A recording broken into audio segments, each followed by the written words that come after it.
اللہ سبحانہ تعالیٰ کی فصل بہت بڑی ہے، یعنی دین کا کام بہت زیادہ ہے، اس کو مزدور چاہیے. اور آج اپنا مزدوروں میں نام لکھوا لیں کہ اللہ سبحانہ تعالیٰ جی I want to do something, اور کرنے کی توفیق بھی اللہ سے ہی مانگ لیں کہ اللہ سبحانہ تعالیٰ جی میں آپ کا اچھا سچا صاف ستھرا بندہ بننا چاہتا ہوں، لیکن ہمت طاقت قوت نہیں ہے. اللہ سبحانہ تعالیٰ جی اس کی ہمت قوت اور طاقت بھی آپ ہی عطا فرماتے ہیں. تو اللہ سے مانگ لیں، اللہ سے مانگ لینی چاہیے. وارث بھائی، یہ جو ماشاءاللہ ریورٹس ہیں جو ماشاءاللہ آپ کے ہاتھ پہ اسلام قبول کرتے ہیں، کیا کبھی ان میں سے کسی ایک نے یہ کہا ہے کہ میں کہاں پھنس گیا یا کہاں پھنس گئی یا بڑی مشکلات ہو گئی ہیں میرے لیے وغیرہ وغیرہ؟ نہیں، میرے علم میں ایسا نہیں ہے کہ جس نے شعوری طور پہ اسلام قبول کیا ہو.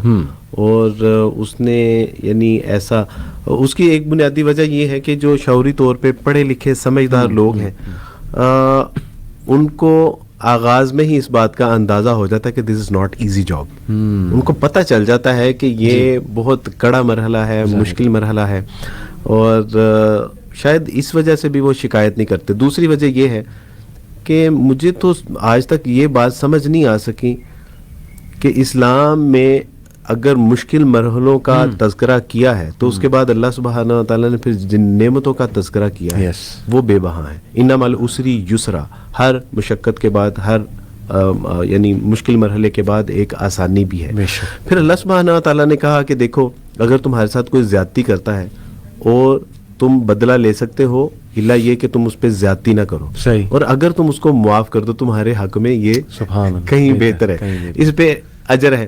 رسول اللہ صلی اللہ علیہ وسلم، ایک شخص آیا اور اس نے یہاں سے پکڑا رسول اللہ صلی اللہ علیہ وسلم اور یہودی تھا، اور کہا کہ اللہ کے رسول میرا مال مجھے واپس کیوں نہیں کرتے، یا آپ میرے مال کو جو ہے وہ اس پہ قبضہ کرنے کا ارادہ ہے. عمر فاروق رضی اللہ تعالیٰ انہوں نے اپنی تلوار کے اوپر ہاتھ رکھا اور کیا ہی قریب تھا کہ اس کی گردن مار دیتے. رسول اللہ صلی اللہ علیہ وسلم نے عمر کی طرف دیکھا اور فرمایا کہ عمر کیا ہی اچھا ہوتا کہ اگر آپ اس کے قرض کی ادائیگی کر دیتے. اور پھر فرمایا کہ عمر اس کو اس کے قرض سے کچھ زیادہ دینا. اس کے پیچھے کیا تھا؟ اس کے پیچھے یہ تھا کہ یہ بجائے یہ کہ اس کا جو ہے وہ ایکشن پہ ریاکشن دے، اللہ کے یہاں جو ہمارے لیے نعمتیں ہیں وہ ہمارے لیے کہیں بڑی نعمتیں ہیں. میری اہلیہ محترمہ، میں نے جب الحمدللہ میری دوسری شادی ہو گئی اور کچھ لوگوں کی طرف سے آؤٹ سائڈ سے جو ہے وہ ان کو کچھ ریاکشنز آنے شروع ہوئے کہ اب یہ چلے جائیں گے. اہلیہ باہر پڑھنے کے لیے جانا چاہتی تھی شادی سے پہلے، پھر شادی ہو گئی تو انہوں نے کہا جی مجھے خدشہ ہے کہ آپ شادی کر کے کہیں باہر نہ چلے جائیں. تو علی بھائی، میں نے ان کے خدشات کو محسوس کیا اور ان کی انزائٹی اور ان کا جو سٹریس تھا اس کو فیل کیا، اور ان کو یہ تھا کہ یہ گھر بیچ کے نہ شاید چلے جائیں. تو میں باہر گیا، ڈاکومنٹس بنوائے اور ڈاکومنٹس میں نے لا کے ان کو دیے، اور اس میں لکھا ہوا تھا کہ یہ گھر میں اپنی اہلیہ محترمہ کو گفٹ کر رہا ہوں. اچھا، اللہ کی توفیق سے میں نے یہ لکھوایا، اور جب میرے بچے بڑے ہو جائیں گے تو یہ ان سب میں تقسیم بھی کر دیں گے اور میں اس سے دستبردار ہوتا ہوں. گھر آیا، میں نے اپنے بیٹے اور بیٹی کو سب کو بٹھایا، ان کی اہلیہ کو، میں نے کہا یہ گھر میں نے آپ کو گفٹ کر دیا. اور میں نے بچوں کو بتایا کہ یہ میں نے اس لیے کیا ہے کہ رسول اللہ صلی اللہ علیہ وسلم کا ارشاد مبارک ہے، حدیث کا مفہوم ہے کہ جس نے لڑائی اور جھگڑے سے بچنے کے لیے اپنا حق بھی چھوڑ دیا، یہاں تک کہ اس کے اوپر حق تھا، تو میری طرف سے جنت میں ایک گھر کی ضمانت ہے. میں نے کہا میں نے اپنا اللہ کی جنت میں اپنا گھر پکا کروا لی. کیا بات ہے، ماشاءاللہ. کیا اب آپ سمجھ رہے ہیں نا، یعنی کچھ زیادتی اگر ہو بھی رہی ہے، ہم سے چھوٹ بھی رہا ہے، مال جا بھی رہا ہے، تو اس کا ریوارڈ دیکھیے اللہ اور اس کے رسول صلی اللہ علیہ وسلم کی طرف سے کتنا بڑا ہے. اور ایک دن پھر میری اہلیہ نے وہی ڈاکومنٹس میرے سامنے ایسے کر کے پھینکے اور کہا کہ مجھے عبد الوارث کا مکان نہیں، عبد الوارث چاہیے. Can you imagine؟ جنت میں بھی گھر مل گیا اور یہاں خیر یہاں بھی معاملہ. تو ان کی وہ سٹریس، وہ تو ان کو شاید اس بات کا بخوبی اندازہ ہے کہ جو تنگی، تکلیفیں، پریشانی، مجبوریاں ہماری طرف آ رہی ہیں، اس کا اجر ہے. ایک عورت، ڈاکٹر اسرار رحمہ اللہ کے بیٹے عاطف وحید صاحب ہمارے استاد ہیں، ان کی کال آئی کہ عبد الوارث فلاں فلاں نیو مسلم، اس کا انتقال ہو گیا ہے اور اس کی تدفین و تکفین کرنے والا کوئی نہیں ہے، تو عبد الوارث وہ ذرا دیکھ لیں. میں آؤٹ آف سٹی تھا، علماء اکرام سے کہا، 3 علماء اکرام اتفاق سے اس وقت اویلیبل تھے اور تینوں چلے گئے. اچھا علی بھائی، چوتھا فرد نہیں تھا اس کی میت اٹھانے کے لیے. ان کے رشتہ داروں سے کہا تو انہوں نے کہا کہ جو عورت ساری زندگی ہمارے ساتھ جنگ و جدل کرتی رہی، اسلام اور عیسائیت کی جنگ لڑتی رہی, آپ ہمیں کہہ رہے ہیں کہ ہم اس کی میت کو کندھا دے دیں. امپاسبل. باہر سے ڈرائیور کو بلایا اور تب جا کے اس کی میت اٹھانے کے لیے 4 فرد تھے. نہیں, اتنی بڑی بڑی قربانیاں بھی لوگوں نے دی ہیں, اتنا بڑا بڑا سیکریفائی بھی کیا ہے.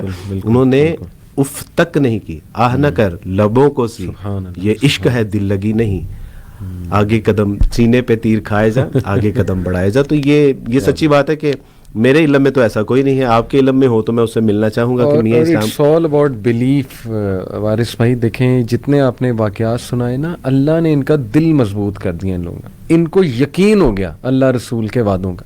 ہمارا نا یقین میں سمجھتا ہوں کم ہے, ہم گھبرا جاتے ہیں, بے چین ہو جاتے ہیں, ہمیں 2 دن دعا قبول نہ ہو ہمیں نا اللہ پہ شک ہونے لگ جاتا ہے, نعوذ باللہ نعوذ باللہ. تو یہ ساری میں سمجھتا ہوں یقین کی کمی ہے. یہ جو لوگ ہیں ماشاءاللہ, جیسے میں آپ کو بتاؤں ہیرکولیس, اس نے آپ کو وہ واقعہ پتہ ہوگا, ابو سفیان رضی اللہ تعالیٰ عنہ, ان کو بلا کر کچھ سوالات کیے تھے. تو ان میں سے ایک سوال یہ تھا کہ اچھا یہ بتاؤ کہ یہ جو شخص جو اپنے آپ کو نبی کہہ رہا ہے, اس کے فالوور جب اس کے دین میں مذہب میں آ جاتے ہیں تو کیا واپس جاتے ہیں؟ تو انہوں نے کہا کہ کٹنے کے لیے مرنے کے لیے تیار ہو جاتے ہیں لیکن واپس نہیں جاتے. تو اس نے کہا یہ لائٹ آف ایمان ہے اور یہ نشانی ہے کہ وہ بندہ حق پہ انبیاء ان کی بالکل ان کے فالوورز کی یہ نشانی ہے. تو دیکھیں یہ جو بلیف ہے نا, اس کو ریوائیو کرنا امت مسلمہ میں وارث بھائی میں سمجھتا ہوں یہ نیڈ آف دی آور ہے. ہمارے لوگوں کا نا شاید نیکی سے ایمان اٹھ چکا ہے. ٹھیک ہے, انہیں باتیں بہت پتہ ہیں کہ آخرت میں یہ ملے گا, ایسے ہوگا, اللہ کے لیے کچھ چھوڑو گے بہترین ملے گا, لیکن کیوں نہیں کیا جا رہا؟ کیونکہ وہ کہیں نہ کہیں یقین کی کمی ہے. And it's all about belief میں سمجھتا ہوں وارث بھائی, کیونکہ مجھے وہ ایک واقعہ بھی یاد ہے کہ ابن القیم رحمہ اللہ کے پاس ایک شخص آیا, اس نے کہا کہ جی آپ نے مجھے کہا تھا اعوذ باللہ پڑھو تو وسوسے نہیں آئیں گے, شیطان جو ہے وہ بھاگ جائے گا وغیرہ وغیرہ. اس نے کہا میں تو بہت پڑھتا ہوں پھر بھی آتے ہیں. تو انہوں نے بڑی کمال مثال دی, انہوں نے کہا کہ یہ تو اگر میں ایک تلوار وہ بچے کے ہاتھ میں دے دوں تو بچہ اس تلوار سے کتنا نقصان کر لے گا. وہی تلوار میں ایک بڑے اسٹرانگ انسان کے ہاتھ میں دے دوں, جنگجو ٹائپ انسان, تو سوچیں کہ وہ کیا کمبینیشن ہوگا. تو انہوں نے کہا تلوار تو تمہارے پاس ہے, اعوذ باللہ اور یہ اذکار اور یہ ساری باتیں, لیکن تمہارا اپنا اعتقاد, اپنا بلیف اتنا کم ہوا ہے کہ تم خود شک میں ہو کہ پتہ نہیں اس سے میرا کام ہوگا کہ نہیں ہوگا. تو ذرا اس کو بڑھاؤ, اپنے یقین کو بڑھاؤ, اپنے اعتقاد کو بڑھاؤ. میں چاہوں تو میں نے جب اسلام قبول کیا تو پوچھا کہ ساتھ مجھے کیا کرنا چاہیے, تو انہوں نے کہا کہ بیٹا آپ نوجوان ہیں, آپ کو سب سے پہلے شادی کرنی چاہیے. اچھا. اور الحمدللہ میری خواہش تھی کہ میں کسی دیندار اور کسی اسکالر سے شادی کروں. صحیح. تو میں نے اپنے استاد صاحب سے بات کی, انہوں نے اپنے مدرسے میں بات کی. بالکل ٹھیک. کہ عبدالوارث شادی کرنا چاہتا ہے, تو کون ہے آپ میں سے جو اس سے شادی کرنا چاہیے. میری اہلیہ نے ایک بات مجھے بتائی, میں آج وہ بھی یعنی آن ایئر یہ بتا رہا ہوں. استاد صاحب نے کہا کہ میری بیٹی ابھی شادی کے قابل نہیں ہے, بالغ نہیں ہے. اگر وہ بالغ ہوتی تو میں عبدالوارث کو اپنی بیٹی کے جو ہے وہ نکاح کے لیے میں ان کو کہہ دیتا. تو میری اہلیہ نے کہا کہ ہمیں بڑا شوق ہوا کہ یہ یعنی کون ہے جو اتنا. تو استاد صاحب نے تارو, اس کے بعد پھر ان کے گھر والوں سے. تو اس وقت علی بھائی میں جاب کرتا تھا اور نامنل سی جاب تھی, ایک بائک تھی, گھر بھی نہیں تھا. تو میری اہلیہ محترمہ نے ہاں کر دی, میری یعنی ساس محترمہ نے ہاں کر دی. تو میں نے ان سے پوچھا یعنی دبے لفظوں میں کہ میرے پاس نہ گھر ہے, نہ کوئی میرا نام ہے, نہ کوئی میری پہچان ہے, اور ابھی مجھے 1-1.5 سال ہوا ہے اسلام قبول کیا. صحیح. تو آپ نے اتنا بڑا فیصلہ, انہوں نے کہا نہیں, ہم نے آپ کے گھر بار, آپ کی شکل و صورت, مال و دولت, آپ کی یعنی کسی چیز کو نہیں دیکھا, ہم نے صرف اس چیز کو دیکھا ہے کہ آپ نے رسول اللہ صلی اللہ علیہ وسلم کا کلمہ پڑھا ہے.